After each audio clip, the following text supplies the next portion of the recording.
welcome back. And coming back this hour for his second visit, part two of our conversation, Michael Hoffman, the author of the absolutely unprecedented volume, and I mean it is a big book. It's over 1,000 pages long. It's entitled Judaism Discovered. This book, of course, has been blacklisted by every major Zionist-controlled news media outlet, probably in the Western world, if not the entire world. It's quite a compliment. Hello, Michael. Hi, Jeff. Hi, welcome back. Thanks.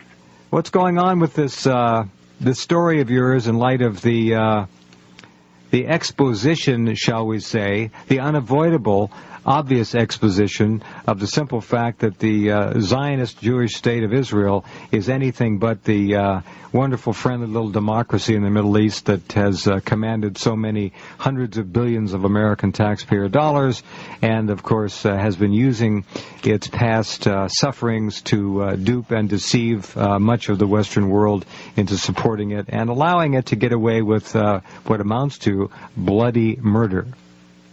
Well, you know, for me, Jeff, the root of the whole thing is in the religion of Orthodox Judaism, and a key factor here would be the otherwise incomprehensible treatment of the Palestinians, because they really are being treated as less than human, and if you don't have the key to the enigma, which is lies in my book and with any scholarly knowledge, considerable scholarly knowledge of the religion of Orthodox Judaism, you're probably going to be confused, because it just doesn't make sense for any nation to treat another nation the way the Israelis are treating the Palestinians. And people come up with all kinds of angles and explanations on it, whether it's Zionism, colonialism, imperialism, the proxy of the United States cryptocracy, or whatever. But I think all of those, they may be true to a certain extent, do not actually answer the question, which is, why would, by what means, and what rationale would the Israelis mistreat the Palestinians to the extent that they are, and the rest of the world, the Western world that is, largely shrug their shoulders? They're liquidating them, is what they're doing. This is certainly a reasonable overlay of the Fallujah-type template. They're not razing Gaza City to the ground, at least not yet.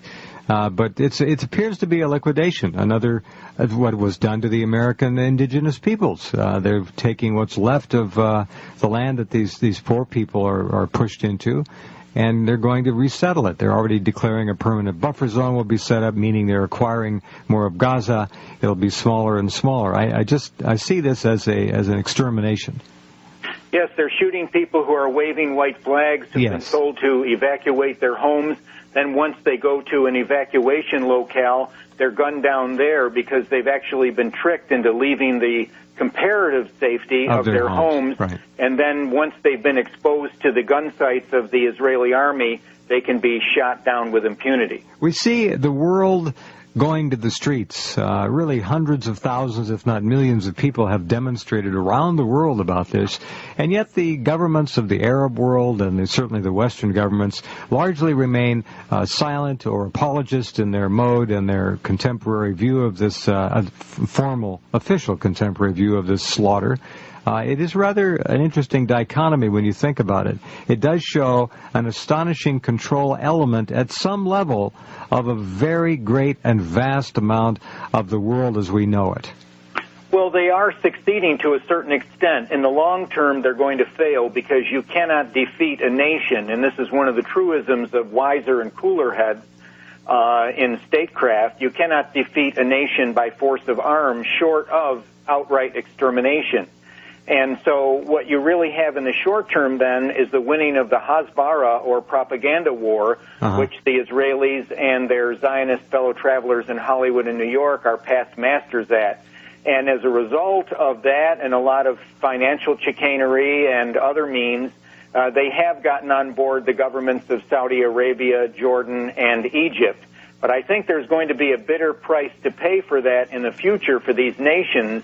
And, of course, I am talking about armed resistance and uprising. But unfortunately, even that synthesis or antithesis to the thesis will result in a synthesis which the cryptocracy is anticipating, in that they love violence, they feed on violence, and they're actually looking for some kind of Al-Qaeda type of reaction whereby they can justify an increased police state here in the United States. And, of course, as you know, this morning, the ghost of Osama bin Laden was beautifully summoned to the streets of Gaza where he could hold forth.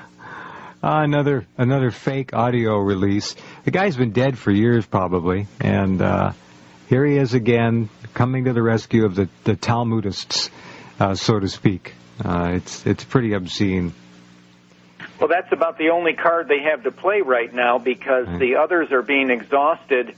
Yesterday on CNN, there was a fairly substantive broadcast on the use of white phosphorus, including graphic footage of some of the child victims of that. And then the Israelis answered by moving their pieces on the chessboard, and they have now seemed to have inordinately influenced the head of the Red Cross in the Israeli state, who has issued some denials of that. However, in an Internet age and in a video age, a picture is worth 10,000 denials. And when CNN was actually showing the pictures of these horrific burns, it's pretty easy to see that the Israelis are once again in keeping with the rabbinic penchant for lying and institutionalizing lying, as I tried to show in my book. Yes, and you did. They're simply lying about it. Extraordinary. We have, of course, at Rense.com a picture by David Dees of one of these just charred pieces of humanity. The Israelis have obviously less than even a remote concern for the humanity they're decimating. None. There's something wrong with a mindset, a mentality. They do revel, it seems, in death. They embrace it. They get off on it. They get high on it. They shoot these people as if they're lower animals. There's no question about that. It's a bizarre thing to see, and it's been going on for 60 years. And yet, for the first time, I don't know why, Shabra and Shatila, we have all these other examples, the world is really seeing it without seeing it because the press have been banned from Gaza by the Israelis, not even letting them in there. And yet still the world is able to see and get enough of a picture that the Israel lobby has been dealt an enormous blow, at least in terms of the populist mentality on the planet. I think they have, but at the same time, if the people who are concerned do not do something in a sustained manner along the lines of what's been done to commemorate the World War II so-called Holocaust, for example, where these things are actually part of the fabric of the West in terms of memorials and commemorations, films and movies, cultural institutes, government enterprises, and so forth.